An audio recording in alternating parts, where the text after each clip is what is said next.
اسمه ابي يوسف وازاي وصل اللي هو فيه. بعد ما اتكلمنا في حلقه قبل كده عن ازاي الراب دخل مصر وبدايته والناس عجبتها الحلقه، فقلنا النهارده نتكلم عن واحد من اكبر اسامي الراب سين المصري وهو ابي يوسف. ممكن تقول لي يا اسطى عيب، هو في حد مش عارف ابي يوسف؟ عندك حق، بس مش كل الناس عارفه كل حاجه عن شخصياته والبوماته التطور اللي حصل معاه خلال سنين. وعلشان كده النهارده مش هنتكلم عن ابي وبس، النهارده هنتكلم عن الرحله المراحل والتجارب اللي مر بيها من البدايه لحد ما وصل لانه يبقى واحد من اهم الرابرز في مصر.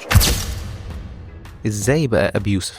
اول حاجه تيجي في بالك لما تسمع الاسم ده، يعني ايه ابي يوسف؟ اسمه الحقيقي يوسف، لكن زي ما متعودين معاه مفيش حاجه بتكون عاديه وخلاص، فالاسم جاي من كلمه ابيوز او ابيوزيف، يعني حد بيتعامل بعنف، ومع اسمه يوسف فبقت ابي يوسف. حركه ذكيه منه لانه كان عايز اسم يبقى فيه تكه مختلف عن اي حد تاني في السين. بس قبل ما يبقى ابي يوسف اللي نعرفه النهارده كان ليه رحله طويله في المزيكا، فتعالى نتعرف عليه. من الميتال للراب. قبل ما يبقى ابيو من واحد من انجح الرابرز في مصر كان بعيد تماما عن الراب. البدايه كانت في 2006 لما كان بيعزف درامز في فرق ميتال، وقتها كان بيهتم بالمزيكا بشكل عام وتعلم جيتار وبيانو، لكن الراب ما كانش لسه في الصوره. النقله جت في 2008 لما بدا يسمع راب وقرر يجرب نفسه بنفسه. بس الغريب انه بدا يراب بالانجلش وفضل كده لفتره لحد ما عمر الشامي بام عرف عن الراب العربي، وهنا بدا ياخد الموضوع بجديه اكتر. لكن مش اسمه بس هو الحاجه المختلفه اللي فيه، حتى اللوجو بتاعه ليه قصه غريبه جدا. اكيد شفت اللوجو بتاع الاكسين والتكشيره، بس عمرك فكرت ازاي بدا؟ الحكايه بدات لما كان عنده اكسات وكانوا بيكتبوا وبيرسموا على الحيطان. وقتها كان مرتبط ببنت قالت له ان الحيطه شكلها وحش فمسح كل حاجه وبيضها، بس بعدها حس انها فاضيه وممله، فالبنت دي عشان تهدي الموقف رسمت اكسين وهو رسم وش حزين، ومن هنا بقى اللوجو اللي بقى ايقونه لابي يوسف. المفارقه ان الفانز لما بيشوفوه بيعملوا حركه الاكسات وهم مبسوطين، لكن بالنسبه له دي كانت ذكرى مؤلمه اكيد. لكن بعد فتره قال ان هو عمل موف اون وبقى يشوفها بشكل عادي. فواحده بحبها كانت بتقول لي عايزه تمسح الحاجات اللي على الحيطه عشان الاكسات بتاعتي كاتبين حاجات على الحيطه. بوظت الحيطه فقلت لها انا متضايق شكل الحيطه فاضيه، فقامت جايبه كيس كده وكاتبه عليه 2 اكس كده وحطوها على الحيطه، فانا عملت الساد فيس فبقى ده اللوجو، فاهم؟ فافتكر الحوار ده عشان ممكن مثلا ابقى في حفله او حد عادي في الشارع بيعمل لي الحركه دي وكده، بالنسبه له مشطه ده ابي يوسف، بالنسبه لي ذكرى مؤلمه فشخ.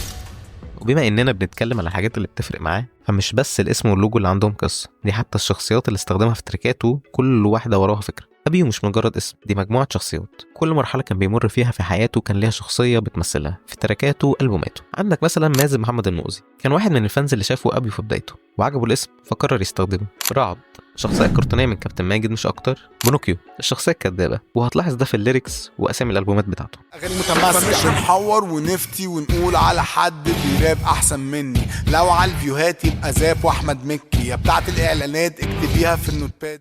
فريش زي الهولز بلو، يوسف ما بيعرفش يراب ويبروديوس الاولد سكول. عمر حرب، شخصيه ظهرت في مراحل متاخره وكان فيها تغيير واضح في اسلوبه. فراغ زي الصندل، عمر حرب على الميكروفون كباريه، تكرهني بدون سبب انا اديك سببين، اشوطك برجلين شول. هيثم السنتياجو، الشخصيه اللي ظهرت لما ابيو قدر يوصل لقاعده جماهيريه كبيره وبقى معروف اكتر. خيمو انديامو مكسيكي واسمي سانتياجو، واقف على البيانو فلور بيكو، طالع نازل باكل موربيك شاكو، انتو سمون نانو باعوا لامو، اخصمو بتاعو شغل بخامو انديامو. وطبعا زي ما كان بيغير في شخصياته كان كمان بيمر بمراحل مختلفه في حياته، وده كان بيأثر على نوع المزيكا اللي بيقدمها. المراحل الفنيه بتاعته، البدايه من 2006 ل 2008 كان عازف درامز في فرق ميتال وكان مهتم بالمزيكا بشكل عام، وبدأ يتعلم جيتار وبيانو وكان بيفكر في المزيكا بشكل مختلف. دخوله للراب 2008 ل 2011 بدأ راب بالانجليزي وبعدها دخل على عربي بسبب عمر الشامي. عمل اول اي بي اسمه عين وكان فيه تراك مريم.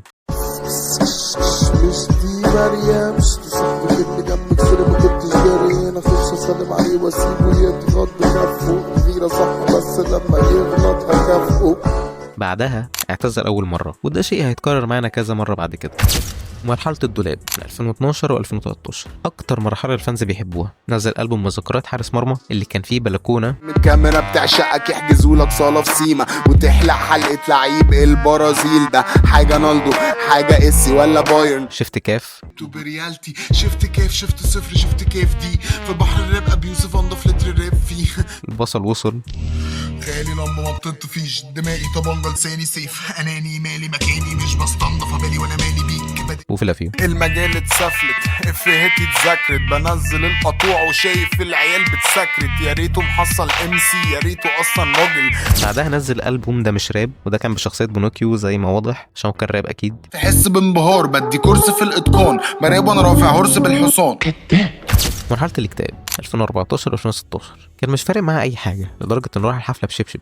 نزل البومات هايبر 1 و2. مرحله النضج الفني من 2017 2019 بدا يغير اسلوبه وبدا يبقى عنده قاعده جماهيريه ضخمه. نزل ساعتها تباديب وواحده واحده. كنت فين لما دقت الحيطان دي عليا؟ كنت فين وانا بلم الحيطان ده بايديا؟ كنت فين لما كنت عايز اموت؟ وبغبغان عايز اعمل عيد ميلادي في الاستاد، بلعب في المنتخب مش في النادي اللي هناك، مش فرقالي اني اتسمع في الراديو. وسانوس تقلت على الرز فاستوى قبل ما تجيلي تتزوج، انا بتشقلب في الهوا بكلمه بيبقى محتوى. واعداء تعبان انا زعلان، كلام انا ما كنتش عارف معناه، زي اعداء.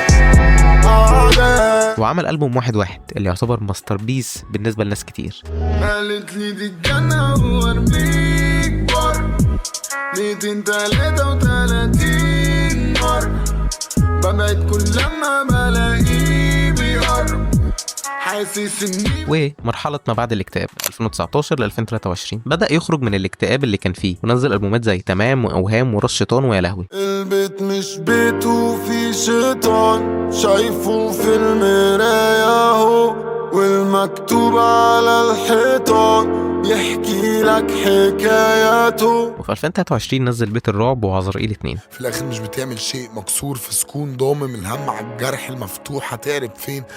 ما كنتش بتطلع من الأوضة دلوقتي ما بقتش بترجع البيت، بتعمل ايه؟ محدش بيحبك غير وانت بتغني، بتعند ليه؟ ما سمعتش، خسرت بالضعف، ضعت مشيت، ما فيش شر بيعمل خير، ما شبعتش، ما نفعش الزيف ولا تدمعت العين. ومن هنا بقى واضح ان ابي يوسف مش مجرد رابر، هو شخص بيمر بمراحل وبيعكسها في مزيكته، عشان كده الناس بتتعلق بيه بالشكل ده. الخلاصه ابي يوسف واحد من اقوى واذكى الرابرز في مصر، قدر يبني شخصيه مختلفه عن الكل، وكل ما بيطلع بحاجه جديده الناس بتستغرب، بس في الاخر بتسمع وبتسقف.